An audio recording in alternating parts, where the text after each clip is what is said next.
Perkenalkan, kami dari kelompok 5 akan menampilkan drama kolosal Kerajaan Singasari dengan peran sebagai berikut. Saya Arifah Khairunisa sebagai narator dan Raden Wijaya, Ahmad Ali Syakib sebagai Ken Arok, Kalista Almakfira Wijaya sebagai Ken Dedes, Elvira Khairunisa sebagai Ken Umang, Fadliansyah Swarubun sebagai Jaya Katwang, Khalifah Aulia Kusaini sebagai Tohjaya, Muhammad Egi Juwana sebagai Logawe, Raffi Fahriansyah sebagai Tunggul Ametung dan Anusapati. Apabila terdapat kesamaan nama, tempat, dan kesalahan, mohon dimaafkan. Terima kasih. Di sebuah desa Pangkur, lahirlah seorang bernama Ken Arok. Ibunya adalah Ken Dok dan ayahnya telah meninggal dunia saat Ken Arok masih dalam kandungan. Pada saat ibunya kesulitan, bayi Ken Arok dibuang di sebuah pemakaman.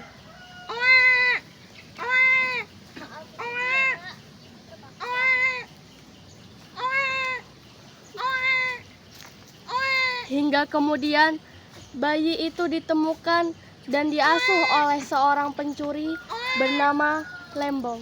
Ada bayi di sini nih. Bayi siapa ya?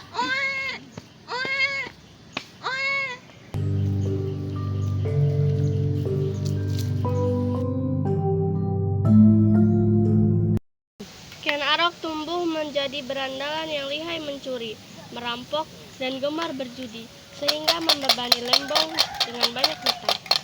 Ken Arok pun diusir. Pergi kau dari sini. Baik, kalau itu mau Bapak, saya pergi.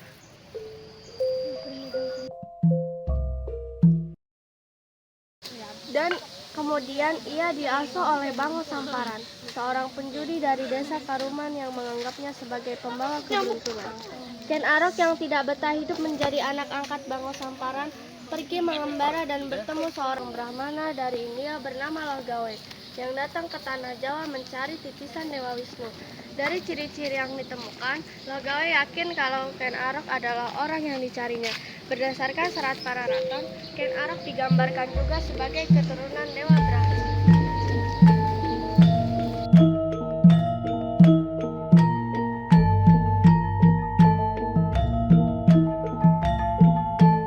Ken Arok bersama Logawe menghadap ke Tumapel untuk mengabdi sebagai pengawal Aku Tunggul Ametung.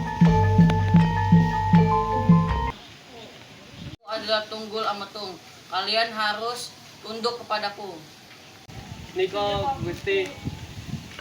Namun kemudian Ken Arok jatuh cinta kepada Ken Dedes, istri Tunggul Ametung, serta ingin menjadi penguasa Tumapel dengan cara menyingkirkan Tunggul Ametung menggunakan keris yang dibuat oleh Empu Gandring.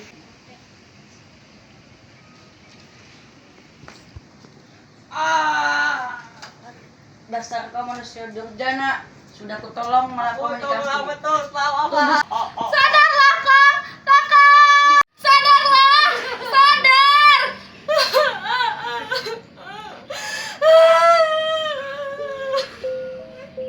Beberapa waktu kemudian, Ken Arok pun diangkat menjadi Aku Tumapel dan mempersunting Ken Dedes sebagai istri.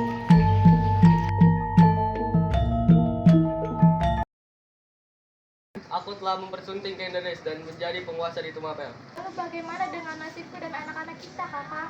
Tenang saja, kita akan terus bersama meski sekarang aku telah menikah dengan Ken Dedes. Yang pergi seraya terseduh menahan kesedihan meninggalkan Ken Arok yang tengah berbahagia dengan keberhasilannya. Dari mana saja, Kang? Ada hal yang ingin aku utarakan. Ada apa, Dinda? Tampaknya kau cemas sekali.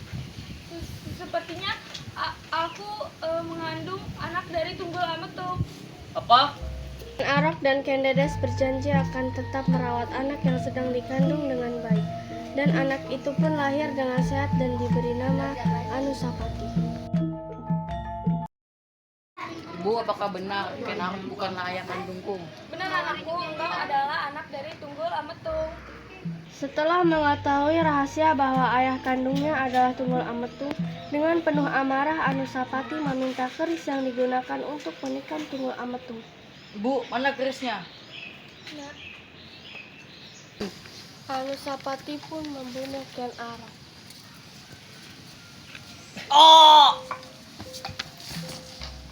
Dan setelah berhasil merebut tahta selama kurang lebih 2 tahun di Tumapel, Tohjaya, anak Ken Arok dan Ken Umang, berhasil dihasut untuk merebut tahta dari Anusapati. Bagaimanapun, aku harus balas dendam atas kematian ayahku, Ibu. Ibu akan selalu mendukung apapun yang akan kamu lakukan, anakku. Tohjaya pun menyusun siasat untuk menyingkirkan Anusapati menggunakan keris yang digunakan Anusapati menikam Ken Arok.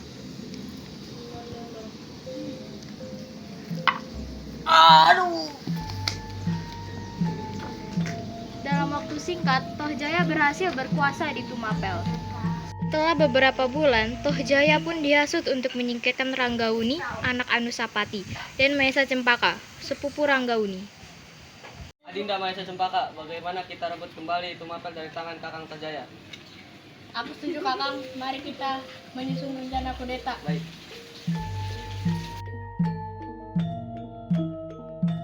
Setelah berhasil mengkudeta Tohjaya, Ranggauni dan Mahesa Cempaka berkuasa selama beberapa tahun. Kemudian tahta diturunkan kepada Kertanegara, putra Ranggauni.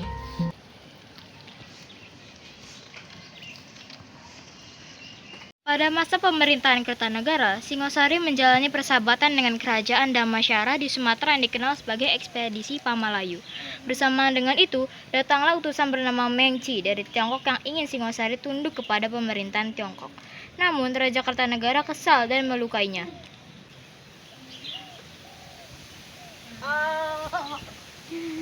Raja Tiongkok pun marah lalu mengirimkan pasukannya untuk menyerang Singosari. Sedangkan kerajaan Kadiri yang dipimpin oleh Jaya Katuang sudah mempersiapkan pemberontakan dengan memperhatikan situasi perselisihan antara Raja Kertanegara dengan Tiongkok. Raja Kertanegara terbunuh ketika sedang melakukan upacara keagamaan dengan pendeta. Prajurit, serang! Mengawal, lindungi aku! Tabata, biar aku! Raja Kertanegara dan pengawalnya terdesak dan terbunuh.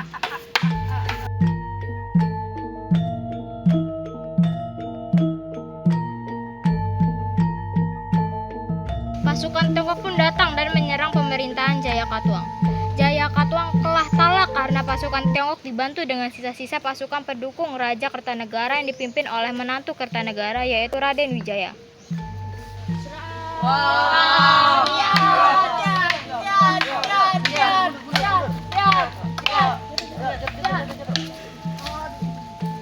Ketika mengetahui pasukan Jaya Katuang telah kalah, Raden Wijaya memerintahkan pasukannya menyerang balik pasukan Tiongkok untuk mengusir mereka dari Pulau Jawa. Prajurit, serang pasukan Tiongkok sekarang! Serang!